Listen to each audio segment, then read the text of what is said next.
बहनों भाइयों, 16 जुलाई से लेकर के 16 अगस्त तक सूर्य कर्क राशि में गोचर करेगा।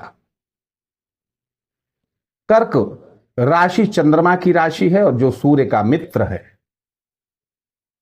सूर्य अग्नि है, तेज है, चंद्रमा शीतलता है, जल है।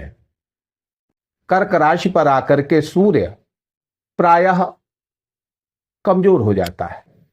कमजोर क्यों हो जाता है? क्योंकि वो है अग्नि और कर्क राशि है जल तत्व की। तो स्वाभाविक है अग्नि और जल का जो मेल है ये बहुत अच्छा नहीं होता। लेकिन चूंकि ये दोनों ग्रह आपस में मित्र भी हैं, इसलिए इनके क्या परिणाम आपको मिलने वाले हैं।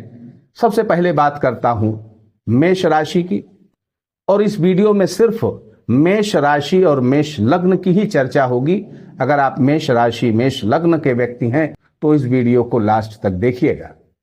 बहनों भाइयों, शास्त्र कहते हैं कि सूर्य का गोचर अगर चंद्र राशि से देखा जाए, आपकी जो चंद्र राशि है उस आधार पर देखा जाए, या आपका जो पुकारू नाम है, चर्चित नाम है, उस नाम से देखा जाए, तो तीसरे भाव, छठवें भाव, 10वें भाव और 11वें भाव में जब सूर्य का गोचर होता है तो बहुत अच्छे परिणाम मिलते हैं।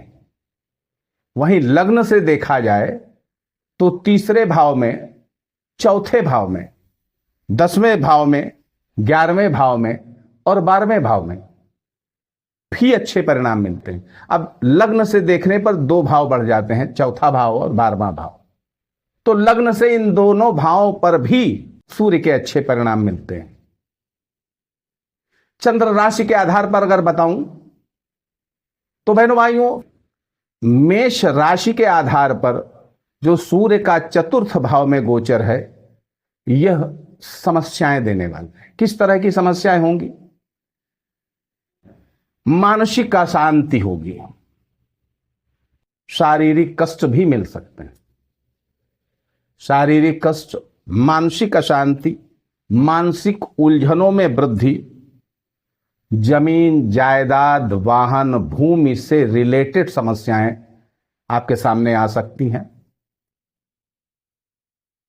अस्वस्थता भी हो सकती है, यानी आपकी सेहत भी खराब हो सकती है। तो ये तो हुआ मेष राशि के आधार पर। लेकिन अगर मेष लग्न है तो मेष लग्न पर ये सारी समस्याएं आपके सामने नहीं आएंगी, बल्कि आपका आत्मविश्वास बढ़ जाएगा, आपका सामाजिक वर्चस्व बढ़ जाएगा, सामाजिक मूल्य बढ़ जाएगा। तो मेष लग्न के आधार पर तो अच्छा है, लेकिन मेष राशि के आधार पर मानसिक उलझने और शारीरिक कष्ट देने वाला है। थोड़ा सा मान सम्मान में कमी भी करेगा अगर मेष राशि के व्यक्ति हैं। बहनों भाइयों, अगर आपकी जन्म कुंडली में कर्क राशि का ही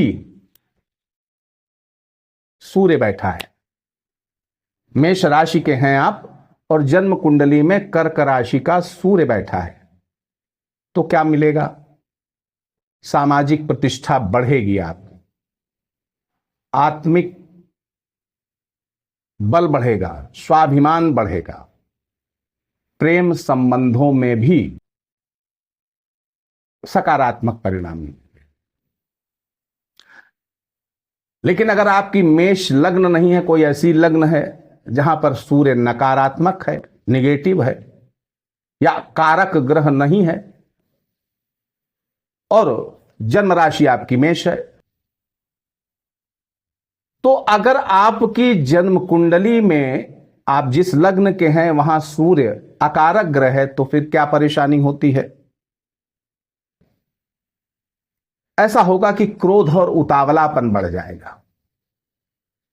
आपका क्रोध और उतावलापन बढ़ जाएगा, व्यापार में अस्थिरता हो जाएगी, शारीरिक कष्ट तो बनेगा ही बनेगा, पारिवारिक मतभेद बढ़ेंगे आपके क्रोध और जिद के कारण।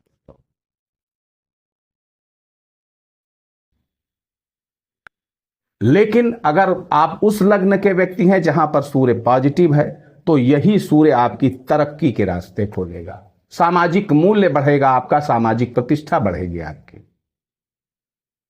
अब आपकी जन्म कुंडली में कर्क राशि में जहां सूर्य का गोचर होने जा रहा है, वहां पहले से बुध बैठा है, तो फिर क्या होगा? बहनों भाइयों, अगर बुध है तो आप ये मान के चलो कि ये जो सूर्य का गोचर है आपके लिए बहुत अच्छा फल देने वाला है। क्या देगा? बेशक आप अगर शिक्षा प्रतियोगिता की तैयारी में हैं, प्रतियोगिता परीक्षा की तैयारी में हैं, इंटरव्यू देने की तैयारी में हैं, रिजल्ट आपके पक्ष में आएगा, सफल हो जाएंगे। नौकरी ढूंढने का प्रयास कर रहे हैं, सफल हो जाएंगे।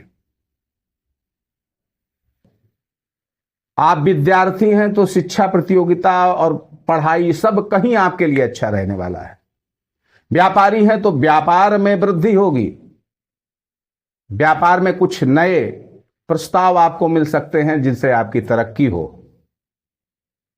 हां, थोड़ा सा रिश्तेदारों से वैमनस्य हो सकता है। अब आपकी जन्म कुंडली में अगर कर्क राशि में शनि है, यहां पर कुछ ग्रहों का विशेष बताने वाला हूं, ये इसलिए क्योंकि इनका भी आपके लाइफ में प्रभाव पड़ता है। अब वहां पर शनि अगर कर्क राशि में आपकी कुंडली में है और वहां पर से सूर्य का गोचर हो रहा है, तो पिता तुल्य व्यक्ति और पिता से थोड़ा सा मानसिक मतभेद हो सकते हैं, वैचारिक मतभेद हो सकते हैं, उनका स्वास्थ्य खराब हो सकता है और आपकी कहीं ना कहीं कोई सामाजिक प्रतिष्ठा, कोई ऐसा नुकसान आपको हो सकता है जो आपको खल सकता है, आपको दुख दे सकता है। कुल मिलाकर के ये जो राशिफल है, ये संभावित राशिफल होता है। हर व्यक्ति की जन्म कुंडली की ग्रहों की स्थिति अलग अलग होती है, तो सबको एक समान रिजल्ट मिले ऐसा नहीं होता है, लेकिन ये एक कॉमन परिणाम है जिसका कुछ ना कुछ अंश किसी को थोड़ा कम, किसी को थोड़ा ज्यादा मिलता जरूर है। आप सुखी रहें, समृद्ध रहें, इसी मंगलमयी कामना के साथ मैं पंडित दिनेश नारायण पांडे आपसे विदा लेता हूं। प्रेम से बोलिए जय माता की।